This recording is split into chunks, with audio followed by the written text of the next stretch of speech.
今日就同大家分享一隻我認為好正嘅錶啦。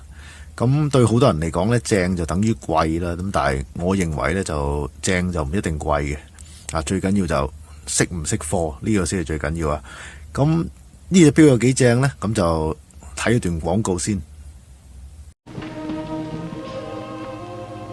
And for graduation, an event of a lifetime, give Bulova the gift of a lifetime. Reward him on his graduation with the watch worn by Ed Sullivan of Sunday night's Toast of the Town, the amazing new Bulova self-winding watch. It winds itself automatically.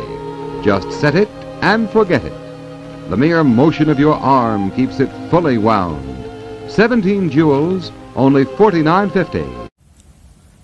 咁睇完嗰條廣告片之後呢，相信大家都明白啦。呢隻錶就係復刻翻寶路華。寶路華喺1950年代推出過嘅一隻手錶啊。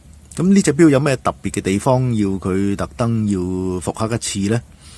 咁其實最主要嘅原因呢，就係因為佢係寶路華第一隻採用自動機芯嘅手錶，叫做 Clipper。咁佢之前嗰啲錶呢，都係用手動上鏈嘅。咁呢隻係第一隻自動上鏈，所以佢就有啲嘅歷史意義啦，所以就攞翻出嚟復刻。咁除咗呢樣嘢之外呢，都有一啲特別嘅地方可以講下嘅。咁就呢個錶盒啦，攞開先啦。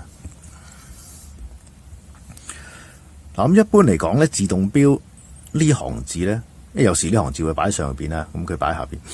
呢行字呢，就係會寫住 automatic， 即係自動嘅意思啦。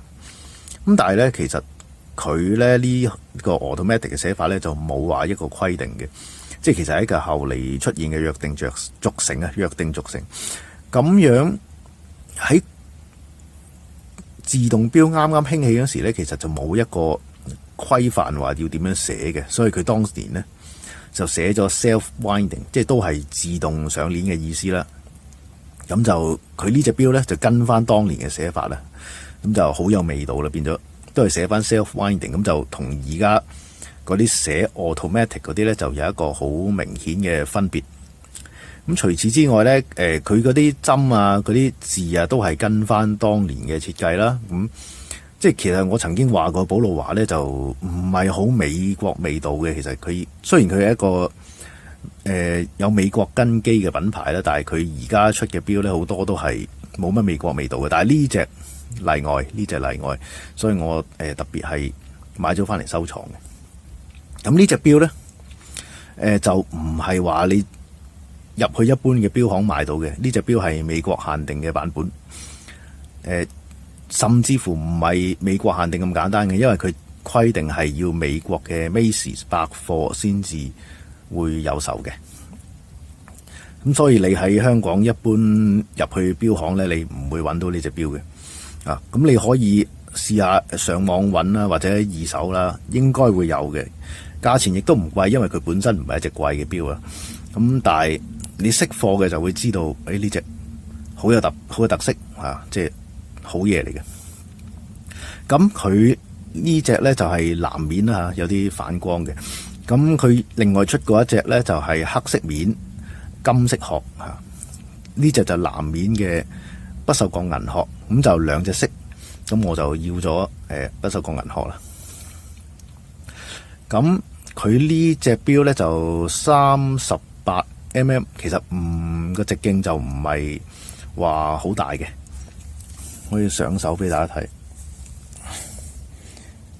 其實佢嘅樣呢，有啲似我以前介紹過嘅一隻 Timex Marlin， 但係嗰隻呢就40mm嘅，嗰隻仲大少少嘅。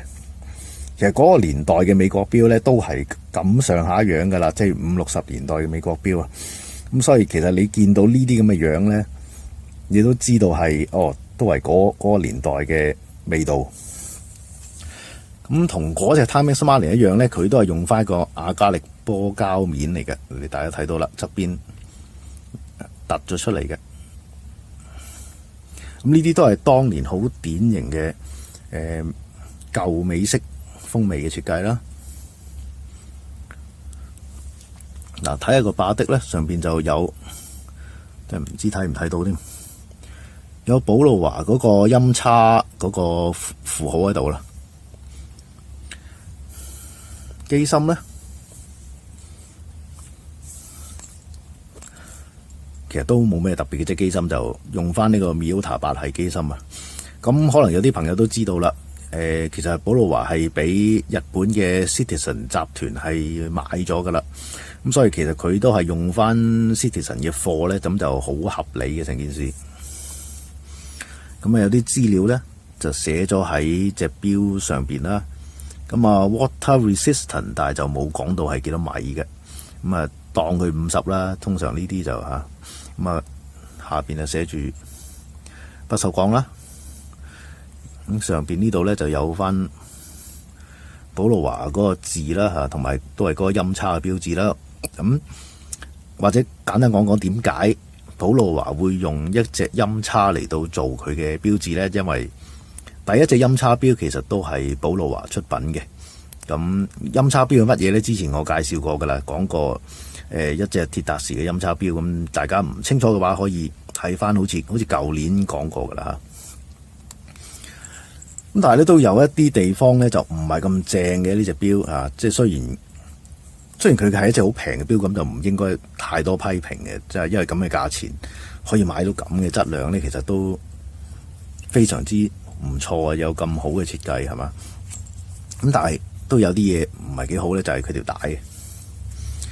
嗱呢條帶咧就真係入咗啲嘅，因為佢嗱底層冇防汗嘅，呢啲咁嘅驚皮嘢嚟嘅，摸落去就知道係唔係好靚嘅嘢嚟嘅嚇。咁啊，強烈建議，即係如果你買呢隻錶咧，就自己換嗰條帶啦。原裝帶就真係唔掂啊！但係個扣就 OK 嘅，個扣就幾靚啊！有翻嗰個音叉嗰個浮雕喺度嘅。咁所以總體嚟講咧，呢隻錶咧都係好值得係收藏嘅。即係如果你識貨嘅話啦，即係你知道，就算唔係貴嘢都可以係好嘢係嘛？咁就當然，如果你係都中意貴錶，咁我幫你唔到咧，呢個就咁啊。扭兩下俾大家睇啦嚇，咁其實佢呢隻機芯咧就有停秒嘅，咁就你見到佢係同Timex Marlin 嗰隻就有啲唔同啦。雖然大家都用8系機芯，但係嗰隻係冇停秒嘅。佢呢隻係似乎就係改過嚟嘅，比較靚啲。咁但係咧都係有8系機芯都係有同樣嘅問題咧，就係你只可以扭一邊，你唔可以扭向。你唔可以逆時針扭啊！即係點解？因為你一逆時針扭咧，大家留意下啦，佢會撞到嗰支秒針嘅，見唔見到啊？一逆時針扭咧，嗰支秒針就會喐噶啦，所以只可以順時針扭。一隻普通嘅3針錶，佢都係跟翻原本嘅設計，就冇任何日曆功能嘅。咁啊，對於某啲人嚟講係好事，但係對於某啲人嚟講又唔係好事啦。睇下你點睇啦嚇。至於你見到佢嗰啲白色嗰啲位咧，即係例如啲針啊，或者嗰啲字咧，咁就比較奇怪啫。因為就唔係夜光嚟嘅啊，即係我曾經都以為佢係夜光嘅，但係我揾隻手揞住又唔覺得，你唔覺得佢有任何夜光嘅，所以可能淨係白色嚟嘅啫。咁呢個就可能就唔係咁好啦。即係對於有啲朋友對夜光有啲追求嘅話，咁但係 anyway 都係一隻好難得嘅錶啦，又唔係香港通街見到嘅錶啦。咁特別係對於中意美國錶嘅朋友，例如小弟啦嚇，咁都係一隻好值得買嚟自己收藏或者帶出嚟普通去下街嘅錶啦。咁今日講到呢度先啦。寶路華嘅 Clipper 復刻錶，希望大家中意，下次再見，拜拜。